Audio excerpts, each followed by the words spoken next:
Hello guys, আজকে আমরা camera review দিব। তো আজকের ক্যামেরাটা হলো ইমো কোম্পানির রেঞ্জার 2। এটি হলো 2K এবং 3 মেগাপিক্সেল একটি ক্যামেরা। প্রথমে আমি ক্যামেরার বক্সটি আনবক্স করে একটি ইনস্ট্রাকশন ম্যানুয়াল পেলাম। তারপরে উপরে ঢাকনাটি খুললাম আমরা। তো ঢাকনা খুলে আমরা কিছুই পেলাম না, এটি ফাঁকা ছিল। তারপরে আমরা পেয়ে গেলাম মূল ক্যামেরাটি। তো এই ক্যামেরাটি আমরা ওপেন করলাম। উপরে একটা পলিথিন দিয়ে ঢাকা ছিল, তো পলিথিনটা আমরা খুলে মূল অংশটি ক্যামেরা পেয়ে গেলাম।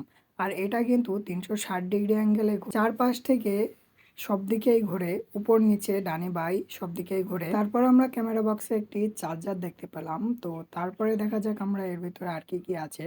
তো তারপরে একটা খাপের ভিতরে আমরা এখানে দেখতে পাচ্ছি কয়টা রয়্যাল প্লাগ এবং 3টা স্ক্রু দেওয়া আছে এই ক্যামেরাটি ভালোভাবে সেট করার জন্য। তারপরে এই বক্সের ভিতরে আমরা একটা ইউএসবি কেবল দেওয়া রয়েছে দেখছি। তো এই ইউএসবি কেবলটা মূলত সংযোগ দেওয়ার জন্য এই ক্যামেরাতে। তো এইখানে দেখতে পাচ্ছেন এই ক্যামেরার কর্ডটা। তারপরে আমরা এই বক্সের মধ্যে আর কিছুই পাইনি। তারপরে ভিতরে আমরা একটা ছোট অংশ দেখতে পেলাম। মূলত আমরা এই কয়টি অংশই পেয়েছি। এটি আমাদের মূল ক্যামেরা। এখানে দেখতে পাচ্ছেন চার্জার এবং কর্ড। আর এটি হলো অ্যাঙ্গেল, মানে যে জায়গায় ক্যামেরাটা বসানো হবে সে তলের অংশটি, মানে ক্লিপ এটার।